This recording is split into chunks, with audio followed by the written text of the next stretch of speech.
السلام علیکم ویئرز، میں ہوں بلال اور آپ دیکھ رہے ہیں بیز انفارمیٹیو ٹی وی۔ سمرقند سے طویل سفر طے کر کے آنے والا ایک قاصد سلطنت اسلامیہ کے حکمران سے ملنا چاہتا تھا۔ اس کے پاس ایک خط تھا جس میں غیر مسلم پادری نے مسلمان سپہ سالار قتیبہ بن مسلم کی شکایت کی تھی۔ پادری نے لکھا، ہم نے سنا تھا کہ مسلمان جنگ اور حملے سے پہلے قبول اسلام کی دعوت دیتے ہیں۔ اگر دعوت قبول نہ کی جائے تو جزیہ دینے کا مطالبہ کرتے ہیں، اور اگر کوئی ان دونوں شرائط کو قبول کرنے سے انکار کرے تو جنگ کے لیے تیار ہو جاتے ہیں۔ مگر ہمارے ساتھ ایسا نہیں کیا گیا اور اچانک حملہ کر کے ہمیں مفتوح کر لیا گیا ہے۔ یہ خط سمرقند کے سب سے بڑے پادری نے اسلامی سلطنت کے فرمانرواں عمر بن عبدالعزیز کے نام لکھا تھا۔ دمشق کے لوگوں سے شہنشاہ وقت کی قیام گاہ کا معلوم کرتے کرتے وہ قاصد ایک ایسے گھر جا پہنچا کہ جو انتہائی معمولی اور خستہ حالت میں تھا۔ ایک شخص دیوار سے لگی سیڑھی پر چڑھ کر چھت کی لپائی کر رہا تھا اور نیچے کھڑی ایک عورت گارا اٹھا کر اسے دے رہی تھی۔ جس راستے سے آیا تھا واپس اسی راستے سے ان لوگوں کے پاس جا پہنچا جنہوں نے اسے راستہ بتایا تھا۔ اس نے لوگوں سے کہا، میں نے تم سے اسلامی سلطنت کے بادشاہ کا پتہ پوچھا تھا، نہ کہ اس مفلوک الحال شخص کا جس کے گھر کی چھت بھی ٹوٹی ہوئی ہے۔ لوگوں نے کہا، ہم نے تجھے پتہ ٹھیک ہی بتایا تھا، وہی حاکم وقت عمر بن عبدالعزیز کا گھر ہے۔ قاصد پر مایوسی چھا گئی اور بے دلی سے دوبارہ اسی گھر پر جا کر دستک دی۔ جو شخص کچھ دیر پہلے تک لپائی کر رہا تھا وہی اندر سے نمودار ہوا۔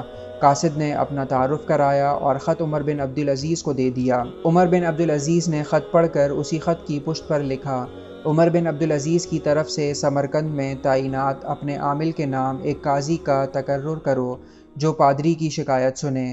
مہر لگا کر خط واپس قاصد کو دے دیا۔ سمرقند لوٹ کر قاصد نے خط کا جواب اور ملاقات کا احوال جب پادری کو سنایا تو پادری پر بھی مایوسی چھا گئی۔ اس نے سوچا کہ یہ وہ خط ہے جو مسلمانوں کے اس عظیم لشکر کو ہمارے شہر سے نکالے گا۔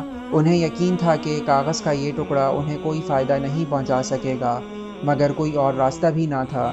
چنانچہ خط لے کر ڈرتے ڈرتے امیر لشکر اور حاکم سمرقند قتیبہ بن مسلم کے پاس پہنچے۔ قتیبہ نے خط پڑھتے ہی فوراً ایک قاضی کا تعین کر دیا جو اس کے اپنے خلاف سمرقندیوں کی شکایت سن سکے۔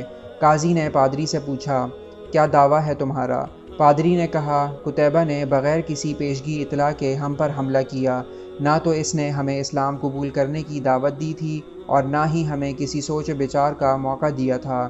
قاضی نے قتیبہ کو دیکھ کر پوچھا، کیا کہتے ہو تم اس دعوے کے جواب میں؟ قتیبہ نے کہا، قاضی صاحب، جنگ تو ہوتی ہی فریب اور دھوکہ ہے۔ سمرقند ایک عظیم ملک تھا۔ اس کے قرب و جوار کے کم تر ملکوں نے نہ تو ہماری کسی دعوت کو مان کر اسلام قبول کیا تھا اور نہ ہی جزیہ دینے پر تیار ہوئے تھے، بلکہ ہمارے مقابلے میں جنگ کو ترجیح دی تھی۔ سمرقند کی زمینیں تو اور بھی سرسبز و شاداب اور زور آور تھیں۔ ہمیں پورا یقین تھا کہ یہ لوگ بھی لڑنے کو ہی ترجیح دیں گے۔ ہم نے موقع سے فائدہ اٹھایا اور سمرقند پر قبضہ کر لیا۔ قاضی نے قتیبہ کی بات کو نظر انداز کرتے ہوئے دوبارہ پوچھا، قتیبہ، میری بات کا جواب دو، تم نے ان لوگوں کو اسلام قبول کرنے کی دعوت، جزیہ یا پھر جنگ کی خبر دی تھی؟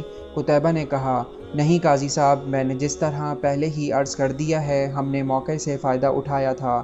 قاضی نے کہا، میں دیکھ رہا ہوں کہ تم اپنی غلطی کا اقرار کر رہے ہو، اس کے بعد تو عدالت کا کوئی اور کام رہ ہی نہیں جاتا۔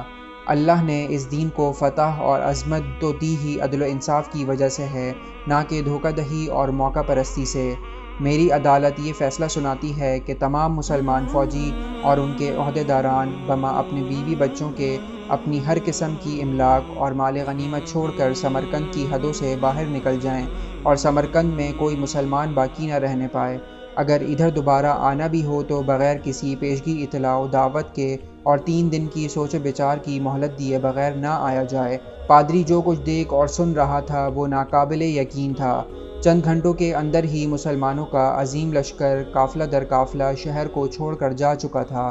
سمرقندیوں نے اپنی تاریخ میں ایسا کبھی نہیں دیکھا تھا کہ جب طاقتور فاتح قوم کمزور مفتوح قوم کو یوں دوبارہ آزادی بخش دے۔ ڈھلتے سورج کی روشنی میں لوگ ایک دوسرے سے سرگوشیاں کرنے لگے کہ یہ کیسا مذہب اور کیسے پیروکار ہیں۔ عدل کا یہ معیار کہ اپنوں کے خلاف ہی فیصلہ دے دیں اور طاقتور سپہ سالار اس فیصلے پر سر جھکا کر عمل بھی کر دے۔ تاریخ گواہ ہے کہ تھوڑی ہی دیر میں پادری کی قیادت میں تمام شہر کے لوگ گھروں سے نکل کر لشکر کے پیچھے سرحدوں کی طرف دوڑے۔ اور لا الہ الا اللہ محمد الرسول اللہ کا اقرار کرتے ہوئے ان کو واپس لے آئے کہ یہ آپ کی سلطنت ہے اور ہم آپ کی رعایا بن کر رہنا اور اپنے لیے فخر سمجھیں گے۔ دین رحمت نے وہاں ایسے نقوش چھوڑے کہ سمرقند ایک عرصے تک مسلمانوں کا دارالخلافہ بنا رہا۔ کبھی رہبر دو عالم حضرت محمد صلی اللہ علیہ وآلہ وسلم کی امت ایسی ہوا کرتی تھی۔